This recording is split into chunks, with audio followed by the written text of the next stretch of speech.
Hi, my name is Karen Cummins. My student presentation today will focus on a patient presenting with migraine. Mark is a 44-year-old male being seen in the clinic today for migraines. The migraines have been disrupting his life because of the frequency and pain. He was diagnosed with migraines when he was in his late 30s, even though he recalls suffering from headaches as a teenager and young adult. He describes his pain as moderate to severe, throbbing in nature, and usually on one side of his head. He rates them as a 7/10 on the pain scale and has nauseousness with them and sensitivity to light. He denies any visual disturbances with them. The migraines have been occurring roughly 3 to 4 times a month for over a year, causing him to miss work about once a month. He has had no change in characteristics of his migraine headache over all the years. The pain does not wake him during the night, and it's no worse with straining. He was initially tried on propranolol, which is a beta blocker, but it did not really decrease the frequency of his migraines. He has tried Tylenol, aspirin, and other caffeine-containing over-the-counter medicines. He presently uses Imitrex 50 milligram tablets when the migraine occurs, and he does feel about 50 to 60% improvement, but on occasion he has to take another Imitrex and lay down in a dark room to sleep for a while. He recently started a supplement called Migrelief, but does not yet see improvement. Taking a complete history and review of symptoms is very important for the evaluation and diagnosis of migraine headache. For his review of symptoms, Mark denies any fever, chills, or extreme fatigue. He denies head or sinus congestion that can often be seen with sinus infections or any facial swelling that can often occur with cluster headaches. He denies any change of vision. He does not have any chest pain, shortness of breath, syncope, or diaphoresis. Muscular-wise, he denies any neck pain or stiffness. And he also denies any change in the frequency or the severity of the characteristics of his headaches. He denies any weakness, vertigo, dizziness, paresthesias, balance problems, and he has also not kept a headache diary in the past. Mark's medical history is significant for controlled hypertension and migraines. He has no surgical history. He has no known drug allergies. His medicines are diltiazem CD, 120 milligrams daily, Imitrex 50 milligrams, PO as needed for his migraine, and Migrelief herbal supplement daily. His family history is actually significant for his mother having migraine, his father with prostate cancer, hypertension, and high cholesterol, and a sister with migraines. This is very significant since migraines carry such a big genetic influence. Socially, Mark is a non-smoker. He doesn't use illicit drugs. His alcohol intake is about 4 per week. Caffeine can range from 3 to 4 cups a day. He's married with 2 teenage boys. He works at a tech company and has been very stressed out recently with changing companies, but he denies feeling any depression. And his exercise is occasional golf. Mark presents in the office today with a temp of 98.4, which is afebrile. His pulse is steady in 70. His blood pressure is controlled at 116/82. His height is 5'11", weight 202 pounds, which brings his BMI to 28, which is on the overweight classification. As far as labs go, he has a normal cholesterol profile. His cholesterol is 190, LDL 100, HDL 50, triglycerides 145. He has a normal kidney function, and I checked his creatinine clearance to be 135 to the Cockcroft galt. He also has normal liver enzymes, and he's not a diabetic. His fasting glucose today is 100.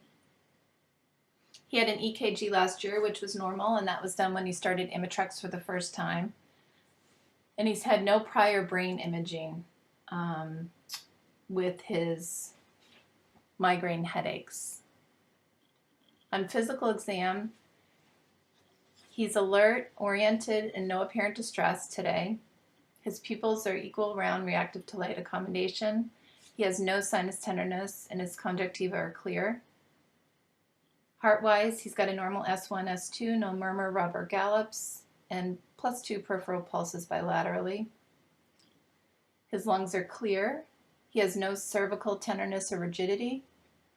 And it is important to do a good, thorough neurological exam to make sure there are no focal deficits or changes. He's alert and oriented ×3. His gait is steady. Cranial nerves 2 through 12 are intact. He has no focal deficits.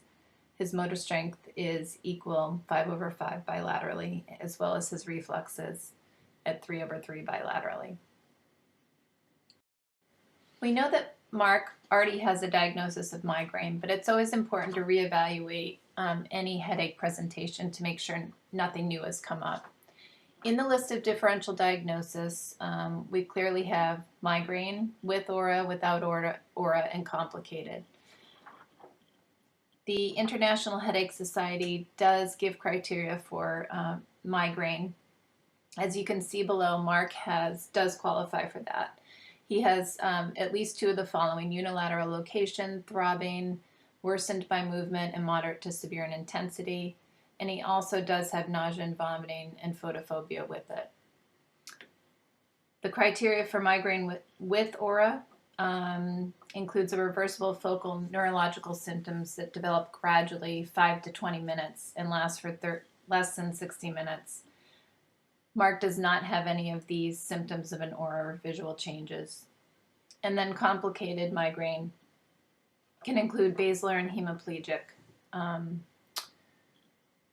migraines that have vertigo, dizziness, confusion, and tingling of extremities, which Mark has none of. The next in the list of headaches can be tension headache, cluster headache, sinus headache, which can be seen with new allergies or colds or being sick.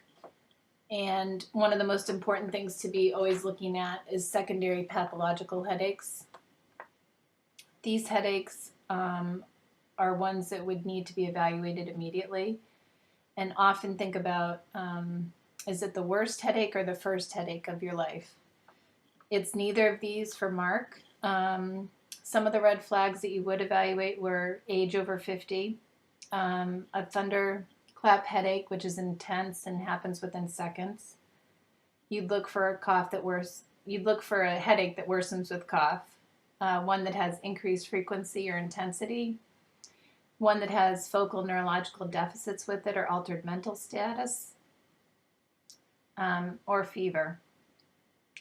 Any of these red flags would mean the need for brain imaging, and he does not fit any of these red flags, nor has his headache pattern changed, and he also has a normal neurological exam.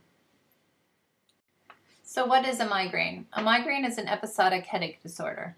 The World Health Organization has noted that about 14% of the adult population suffers from migraine. So this is usually affecting women more than men. The pathophysiology is complex and thought to be a neurovascular pain syndrome with altered central neuronal processing.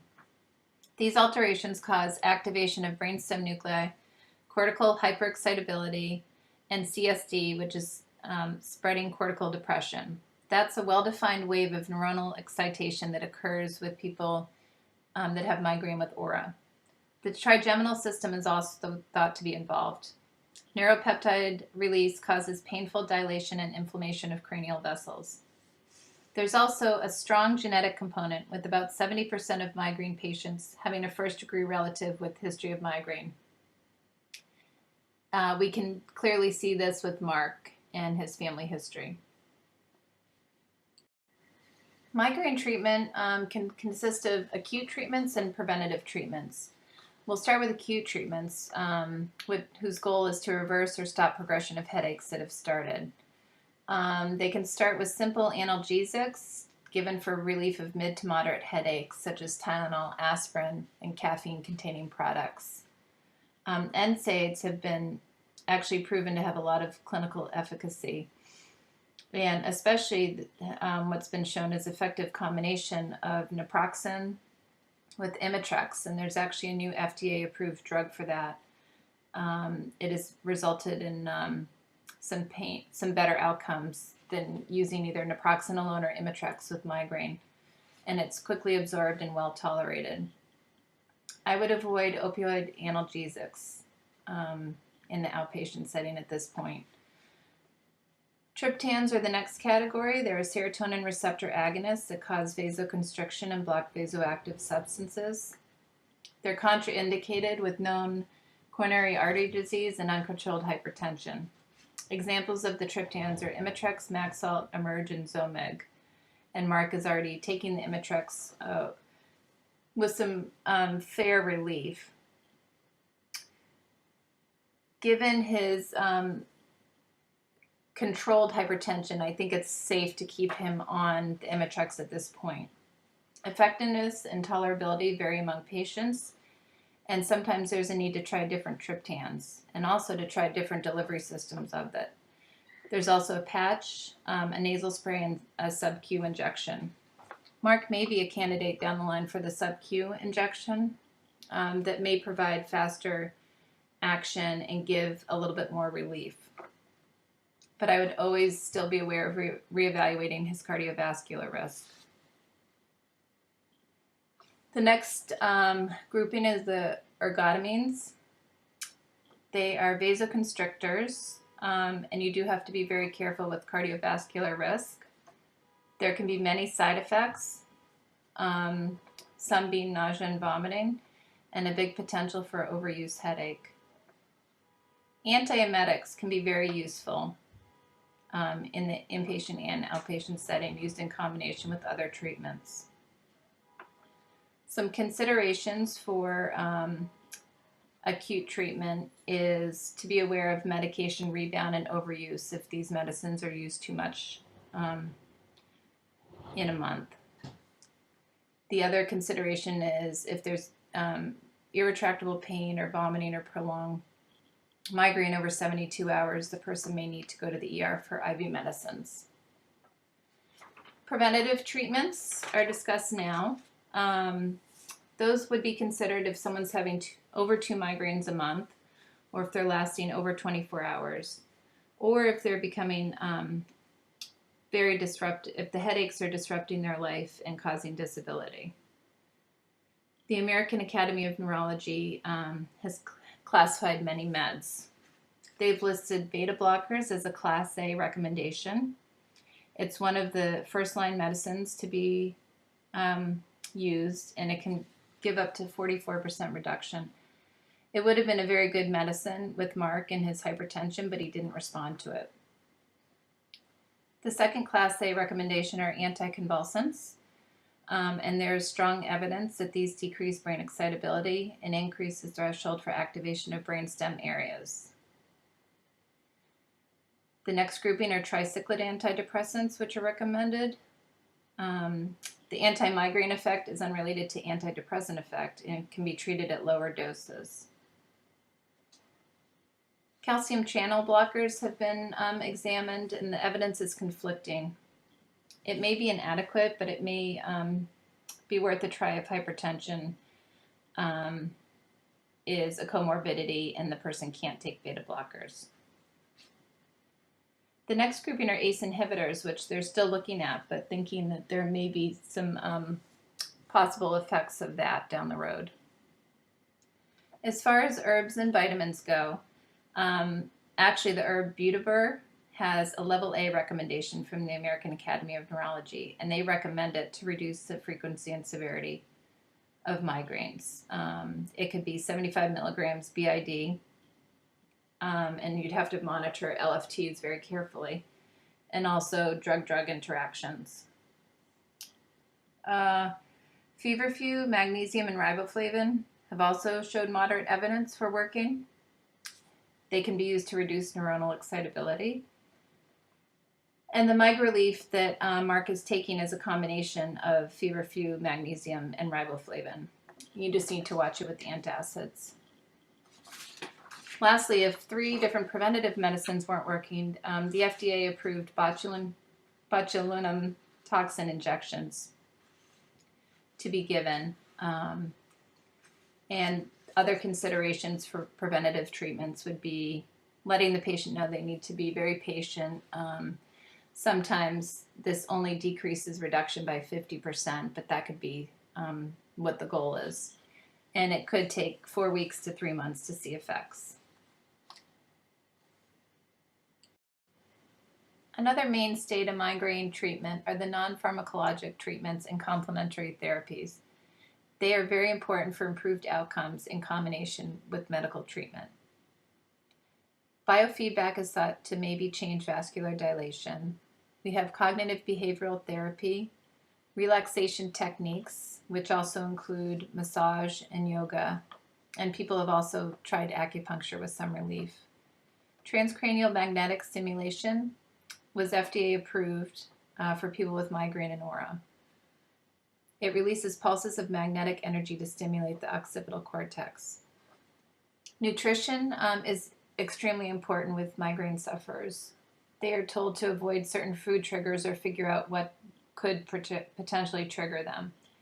Alcohol, wine or beer in particular, can worsen a migraine. Caffeine overuse or withdrawal.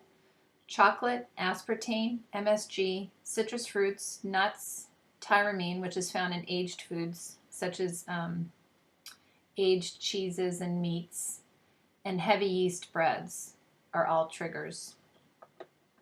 Lifestyle management is extremely important.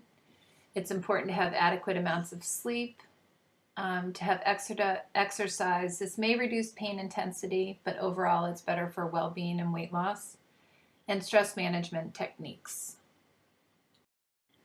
In coming up with a treatment plan for Mark, it would be important to include him in goals that would be set.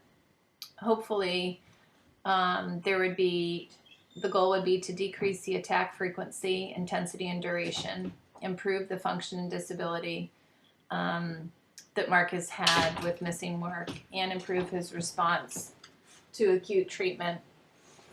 I would also like to add Topiramate at this time for migraine prevention, and that will be discussed in the future slides. I would continue the calcium channel blocker diltiazem at this time, just so we weren't stopping too many medicines and his blood pressure is stable. I may consider changing to an ACE inhibitor in the future. I would continue Imitrex, 50 milligrams PO, for when he does get a migraine. And I certainly would consider sub-Q in the future if he needed a little bit more, but always being aware of the cardiovascular risk. I'd like to add an NSAID, probably naproxen, 550 milligrams for him to take with the Imitrex when he gets a migraine onset. He may continue his MigraLief, just watching for antacid that he has taken with it. And maybe he'll get a little bit more reduction in headaches with that. I would also consider a referral to a headache specialist if there's no improvement in 1 month, or if his symptoms change or become worse, because he is on his 3rd preventative migraine medicine. And lastly, I would be educating the patient to a lot of things that we'll discuss further on in the slide presentation. I'm now going to discuss Topiramate. It is an anti-epileptic drug that is FDA approved for migraine prevention. Its exact mechanism is unknown, but it has action on 2 main neurotransmitters, GABA and glutamate. GABA is a neurotransmitter that balances the brain by inhibiting overexcitation. It is linked to relaxation. Topiramate enhances GABA-activated channels. The second neurotransmitter, glutamate, is excitatory and produces new impulses. It has been implicated in trigeminal activation and cortical spreading depression. Topiramate inhibits glutamate. Topiramate has proven efficacy and safety and is generally well tolerated. As far as pharmacokinetics go, its absorption is rapid with a peak plasma concentration in 2 hours. It is not extensively metabolized, with minor amounts metabolized in the liver.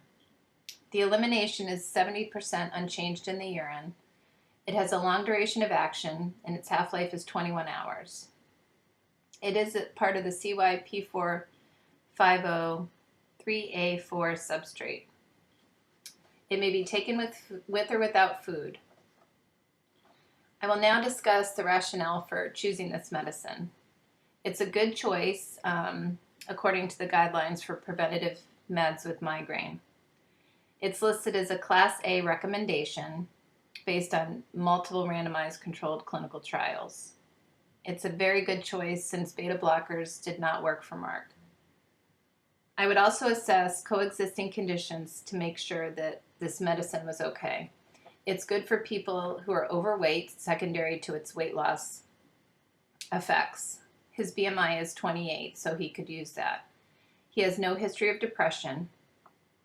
He has no contraindications of renal insufficiency, kidney stones, or glaucoma, or other drug interactions. I would choose it over valproic acid, secondary to probable less side effects and liver failure potential.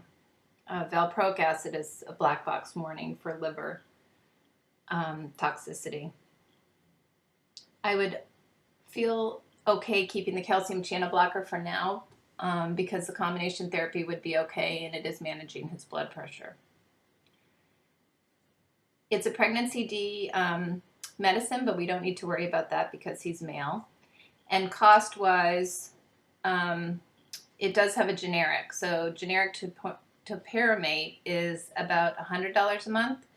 The brand name Topamax is about $800 a month.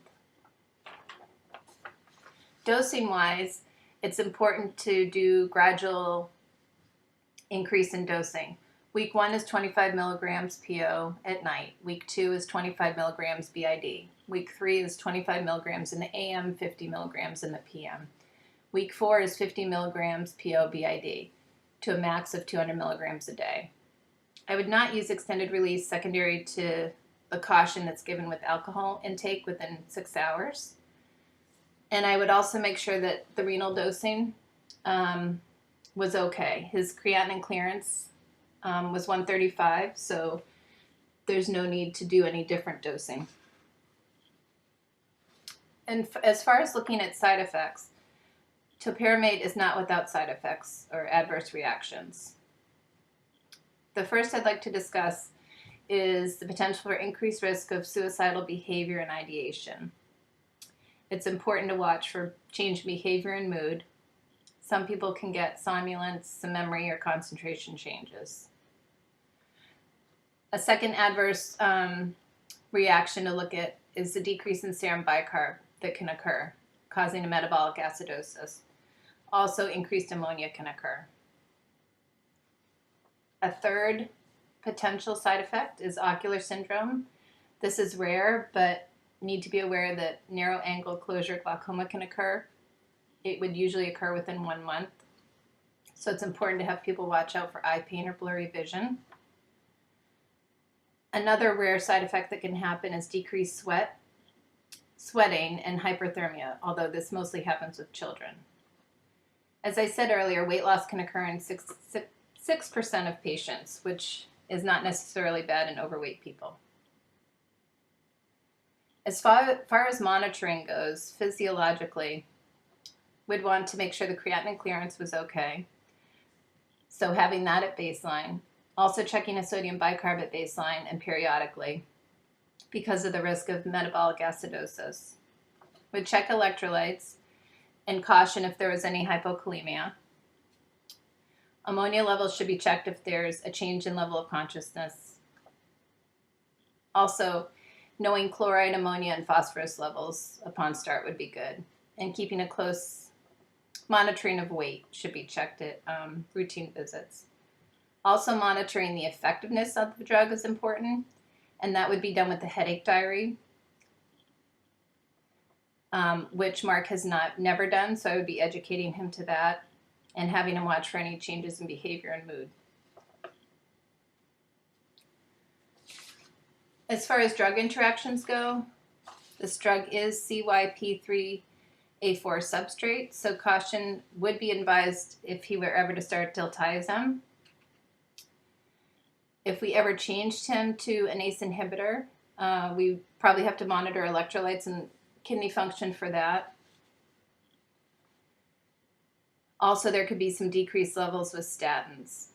As far as over-the-counter medicines, he would need to be educated to avoid aspirin because this may increase the salicylate toxicity. Also, pseudoephedrine would need to have caution in because it could increase the levels of it. And as far as drug-food interactions, I would tell him to avoid high-protein and low-carb diets. Teaching for Mark would include knowing that he should never withdraw the medicine suddenly. It would always need to be gradual. I'd have him know he needs to watch the diet of avoiding a high-protein, low-carb diet. Educate him to drink plenty of water throughout the day to decrease the risk of kidney stones that can occur. Another thing he should watch for anticholinergic drugs, secondary to hyperthermia risk. I should tell him to use caution with alcohol use and also to watch for change in behavior and mood. We already discussed at length a lot of the education surrounding Topiramate, but I would also remind Mark that preventative treatment is oftentimes slow and gradual, so to be patient. It may take 1 to 3 months to really see improvement. The next precaution I would talk to him about is just a reminder on the Imitrex, and to always be aware of any chest pain or adverse cardiovascular effects he may be having and to report them. I would also educate him to, as a reminder, to overuse of over-the-counter meds if he was taking any more, even though he will now be adding the naproxen with the Imitrex. The next thing that will be very important with the teaching plan is explaining the headache diary to him to assess the effectiveness.